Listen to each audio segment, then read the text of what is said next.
Well, hello there. I'm the old Growler. Welcome to Meeting Expectations. What we do here is we take a look at a can or a bottle of beer.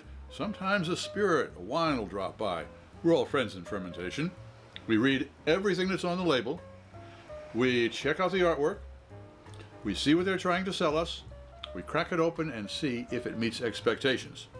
There's a couple things. First off, we always use the same style of glassware for all of our tastings. That way no beer has a leg up when it comes to clarity or aromatics. Most tastings, when folks do a tasting, they'll take a look, they'll sniff, they'll sip, and then they'll let you know what they think. Well, I sip first. Why? I'll let wine expert Fred Dax explain it all to you. He explained it to me. He can explain it to you a lot better than I can. Also, all beer should be served at the correct temperature. Lagers, 37 to 47 degrees Fahrenheit, and ales, 50 to 55 degrees Fahrenheit, more or less. The good folks at ThermoWorks sent me one of their lollipop pens, thermometers. That way we can check the temperatures for all of the beers that we taste. And if you'd be interested in what temperature your beer should be served at, just click on the banner right up there. All right, what do we have today? We have it's called From Away, and this is a rice pale ale from Liar's Bench Brewery in Portsmouth, New Hampshire. Okay, so it certainly does have as you can see there, it's got the motif of the shore there. It's got the lobster. It's got the buoy markers. It's also got some tropical flowers there. I wonder what that is doing all about. Well, let's check the label. All right, Liar's Bench Beer Company. The government warning that I should not be a pregnant woman or operate heavy machinery. No problem. Brewers Association certifies it as an independent craft beer company. It's got the barcode, 5.6% alcohol by volume. And it says it is a rice pale ale. A rice pale ale.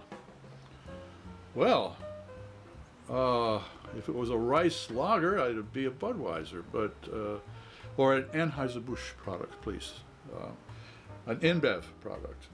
A rice pale ale. Oh, well, okay, you know what I'm expecting? It is a pale ale, so there's going to be some hops to it. I'm imagining that there's going to be more hops in the flavor than there is in the aroma.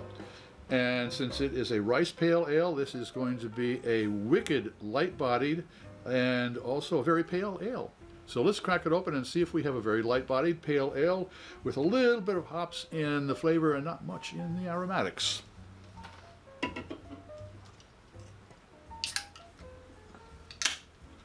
Whoa, it's a lively little fella. All right. Oh yeah.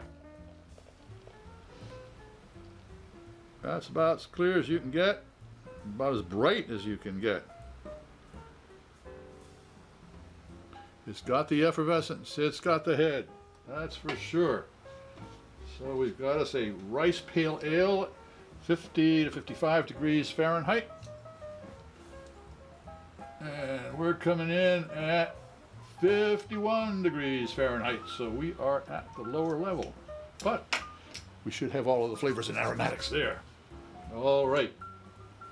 Head's a little bit weak, but hey, for rice, that would be what I was expecting, because only a malt head would have enough protein in there to hold all of the foam up there in suspension.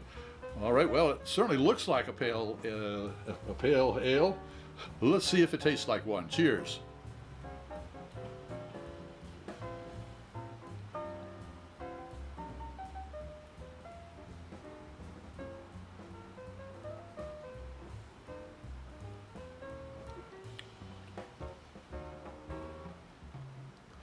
You notice I took 2 sips. The reason for that is taste buds don't pay any attention when I'm talking.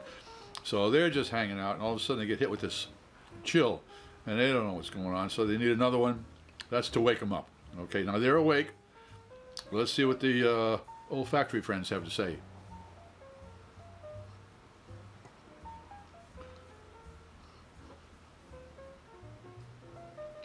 There's very little aromatics at all. Very little. It's just kind of a fresh, I mean, it's a nice, cool type of sensation. Let's go in for, see what the taste buds have to say about that.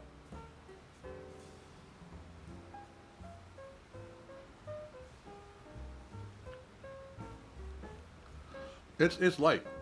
It's a very light bodied. I mean, it's very light, and it's a good thing, because not only is it light in the body, but it's also light in the malt flavor. There's just a hint of grain there, and the hops are in the flavor. There's no doubt about it, but they are incredibly light. So the light body and the light touch of malt is just about right. So, does the Liar's Bench Rice Pale Ale from Away meet expectations? For a rice pale ale, it certainly does. If you enjoyed this presentation, please click on the subscribe button and hit the bell. That way you won't miss any of our presentations. A share and a thumbs up would be really appreciated, and a comment would be fantastic. I'm Pete LaFrance, the Old Growler, hoping all of your beers meet expectations.